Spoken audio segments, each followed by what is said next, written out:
Hey, JulesBlessedVegan, and as always, welcome to my channel. And for those of you who are new, I know you can benefit. We're in the middle of a self-care challenge. Today was day 11. If you're just joining us, you're right on time. Now, for some of you, you're very familiar with these.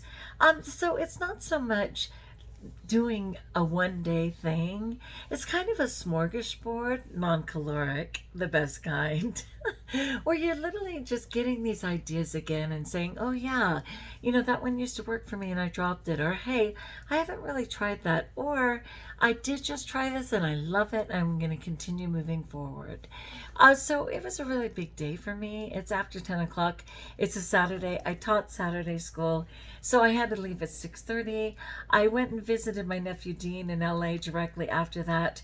I did not get home until after 8 o'clock and had to do all the usuals, but I told my husband, give me a moment with JBV.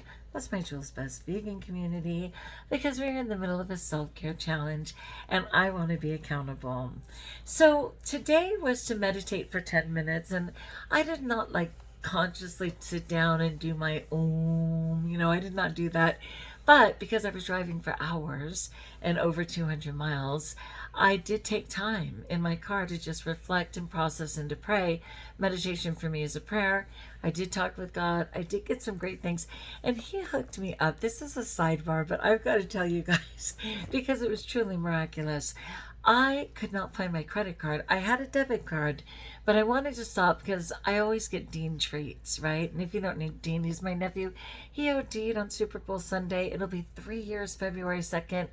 And he went into a coma and all these things. And I'm praying God's going to continue to restore him. But the way to a man's heart is through his stomach. So I always get Dean some special treats. And I found my debit, but I could not find my credit card for anything.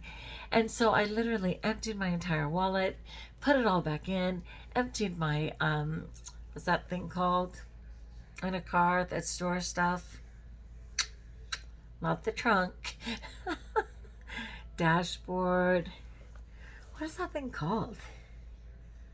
Okay, that's how tired I am after teaching and doing all that I did today. Oh, I put it in the... Wow. Can you believe it? Is that half timers? I don't have all timers, but is that halfway there? I have half timers. What is that called? It's not the trunk. It's not the dashboard. Wow. It'll come to me. Wow, right? Okay, and I know you're saying it, but anyway, emptied that, emptied my lunch kit, everything. I moved the seats, everything. Then I called my husband and said, hon, I'm tripping.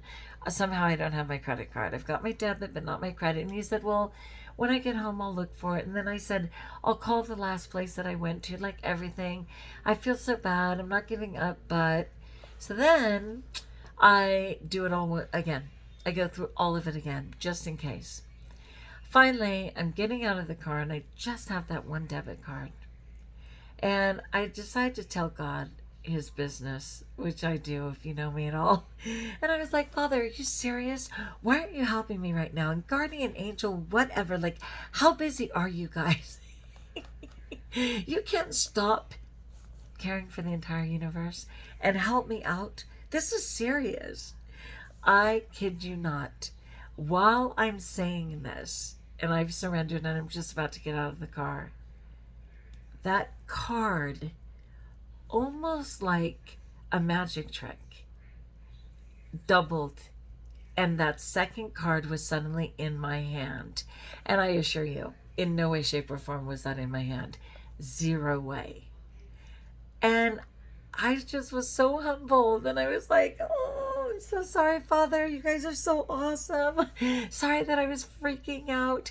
They literally doubled that card in my hand in that moment. It was an interesting thing, though, because I thought what the message was one, hi, we haven't forsaken you, duh, we're on the case.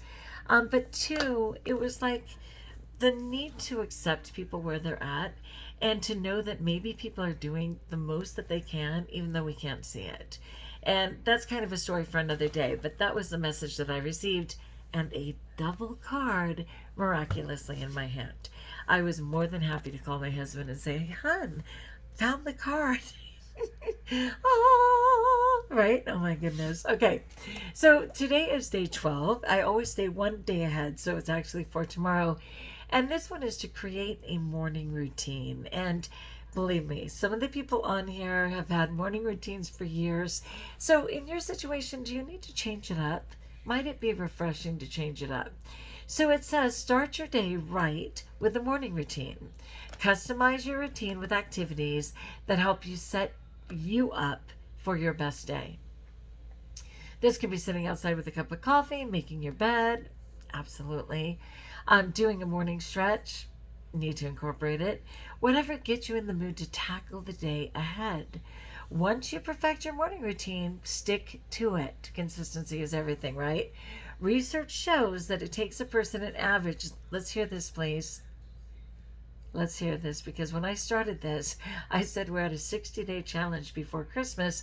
Why don't we get on it so we can be a gift to ourselves on Christmas Day?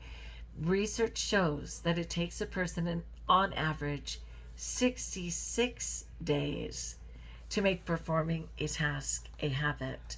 You know, that's good to know. That is good to know. Because when people have done 21 days, how come I haven't mastered this yet?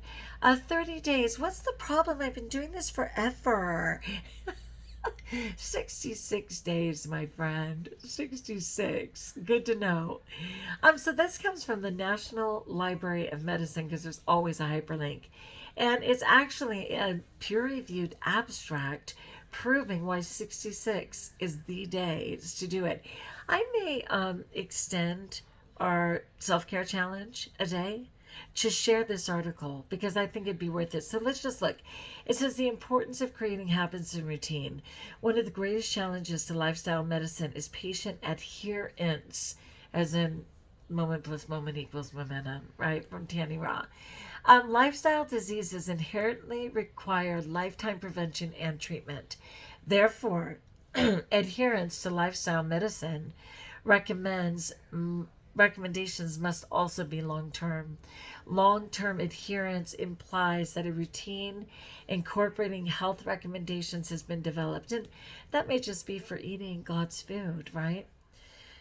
Instead of focusing on the immediacy of adherence in lifestyle changes, healthcare providers could consider helping patients develop a routine to slowly incorporate those changes.